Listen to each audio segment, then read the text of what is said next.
ایک حدیث البتہ صحیح ہے، صحیح سند کے ساتھ، فضائل صحابہ کتاب ہے، احمد بن حنبل کی یہ روایت میں نے وہ 72 حدیث میں بھی شامل کی ہے کہ سیدنا علی رضی اللہ تعالیٰ عنہ کہتے ہیں کہ میری وجہ سے 2 گروہ گمراہ ہوں گے اور میری وجہ سے 2 گروہ دوزخ میں جائیں گے، ایک میری محبت میں غلوف کر کے اور ایک میری دشمنی میں غلوف کر کے۔ تو یہ سیدنا علی کا قول ہے، اور یہ محدثین کا پیٹ رول ہے کہ اگر کسی صحابی کا قول غیبی خبر سے متعلق ہو تو یہ امپلائیڈ ہوتا ہے کہ یہ نبی کے بتانے پر ہی موقوف ہے، یعنی نبی نے خبر دی ہے تب ان کو یہ مستقبل کی خبر پتہ ہے، ورنہ نبی کے علاوہ تو کسی کے پاس علم غیب نہیں نہ ہوتا اللہ تعالیٰ کی طرف سے۔ کوئی اور شخص تو یہ دعویٰ نہیں کر سکتا میرے اوپر وحی نازل ہوتی ہے، تو نبی کو جتنا اللہ تعالیٰ علم غیب دیتا ہے، غیب پر اطلاع دیتا ہے، وہ امت تک پہنچا دی جاتی ہے۔ تو سیدنا علی جب یہ قول بیان کر رہے ہیں تو یقیناً یہ موقوف ہے نبی صلی اللہ علیہ وسلم کے بتانے کے اوپر۔ تو یہ 2 ایکسٹریم رویے امت میں آج تک موجود ہیں، لیکن اب مسئلہ یہ ہوتا ہے کہ چونکہ فرقہ واریت ہو جاتی ہے تو اہل سنت سے اگر آپ پوچھیں گے وہ کہیں گے جی وہ جس دوزخ میں جس گروہ نے جانا ہے نا وہ یہ رافضی شیعہ ہیں، دیکھیں سیدنا علی کے بارے میں کتنا غلو کرتے ہیں۔ اچھا آپ شیعہ سے جا کے پوچھیں وہ کہیں گے جس بندے جنہوں نے حضرت علی کی دشمنی میں دوزخ میں جانا ہے وہ اہل السنہ ہے۔ یہ دیکھیں کہ یہ حضرت علی کی جب شان بیان ہونی شروع ہوتی ہے تو یہ شیعت کا فتویٰ لگا دیتے ہیں، ٹھیک ہے۔ تو یہ دونوں ایکسٹریم رویے ہیں۔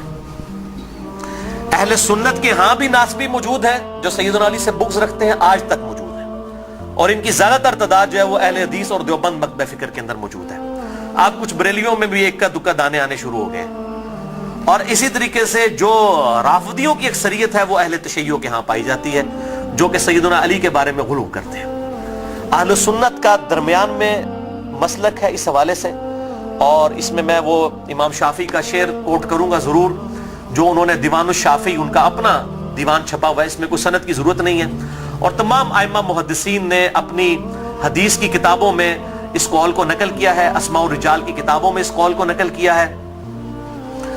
امام زاہبی رحمہ اللہ نے جو امام ابن تیمیہ کے شاگرد ہیں انہوں نے بھی نقل کیا، امام ابن تیمیہ نے بھی نقل کیا، اور امام ابن کثیر نے بھی، اور باقی سارے ائمہ نے، ابن حجر اسقلانی نے بھی، کہ امام شافعی فرمایا کرتے تھے ان کان رفضا حب آل محمد صلی اللہ علیہ وسلم، اگر آل محمد کی محبت کا نام رافضی یا شیعہ ہونا ہے فلیشہد الثقلان انی رافضی، تو جن و انس گواہ ہو جاؤ اس بات پہ کہ میں رافضی ہوں۔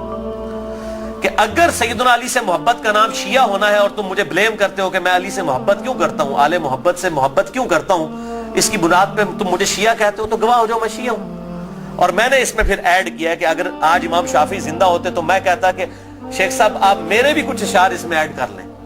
آپ نے تو کہا نا کہ اگر اہل بیت کی محبت کا نام رافضی یا شیعہ ہونا ہے تو میں ہوں رافضی، تو میں یہ کہتا ہوں کہ اگر نبی صلی اللہ علیہ وسلم کی محبت کا نام اگر وہ غلوف کے درجے میں نہ ہو، بریلوی ہونا ہے تو میں بریلوی ہوں۔ اگر صحابہ کرام سے عقیدت کا نام اگر غلوف کے درجے میں نہ ہو، یہ شرط ہے، ادھر بھی معصومیت نہ کلیم کر دی جائے دیوبند کی طرح، اگر اس کا نام دیوبندی ہونا ہے تو میں دیوبندی ہوں۔ اور اگر کتاب و سنت کے منہج کو اور اجماع کو حجت مانتے ہوئے فائنل اتھارٹی ماننا اور اس کے مقابلے پر کسی کی بات کو حجت نہ سمجھنا اہل حدیث ہونا ہے تو میں اہل حدیث ہوں۔ تو یہ صرف ایک سمجھانے کے لیے ایک جملوں کے طور پر ہے، باقی الحمدللہ ہم مسلمان ہیں اور ہمیں اسی پر فخر محسوس کرنا چاہیے۔ اللہ تعالیٰ نے ہمیں مسلم پیدا فرمایا ہے، وَسَمَّاكُمُ الْمُسْلِمِينَ، اس نے نام بھی ہمارا مسلمان رکھا ہے، ہمیں اسی پہ فخر محسوس کرنا چاہیے۔ باقی جو یہ فکر کی بات ہوتی ہے، اگر اصحاب الحدیث یا اہل السنہ کی فکر محدثین نے استعمال کی تو یہ فکر کے طور پر تھا، کبھی یہ مسجدوں کے باہر اس طریقے سے تفریق نہیں کی جاتی تھی جس طرح آج کل ہو چکی ہے، اور آج کل بھی ہر جگہ نہیں ہے۔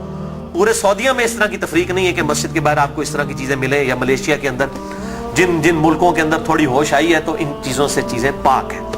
اور ایون ہمارے جو یورپ اور امریکہ کے اندر اگرچہ فرقوں کے نام پہ مسجدیں بنی ہیں لیکن کم از کم وہاں پہ اتنی ٹالرنس ہے کہ لوگ تمام کے تمام لوگ ایک جگہ پہ نماز پڑھتے ہیں، ایک دوسرے کے پیچھے نماز پڑھ لیتے ہیں۔ یہ یہاں پر لعنت ہے انڈیا، پاکستان اور بنگلہ دیش کے گندے کلچر کے اندر کہ یہاں پر لوگ جو ہے وہ مطلب اس طرح فرقوں میں بٹے ہوئے ہیں کہ ایک دوسرے کے پیچھے نماز بھی نہیں پڑھتے۔ آج بھی مجھے ایک بھائی کا فون آیا، اکثر لوگ سوال کر رہے ہوتے ہیں فلاں کے پیچھے نماز ہو جاتی، فلاں کے پیچھے نماز ہو جاتی ہے۔ میں ان کو ایک ہی جملہ بولتا ہوں کہ میرے بھائی جس کو آپ کافر نہیں کہہ رہے نا اس کے پیچھے نماز ہو جاتی ہے۔ آپ نے اگر یہ اناؤنسمنٹ کرنی ہے کہ اس کے پیچھے نماز نہیں ہوتی تو اس کو پہلے کافر ڈکلیئر کریں گے۔ اگر آپ میں یہ جرت نہیں ہے نا، آپ مسلمانوں سے سمجھ رہے ہیں نا،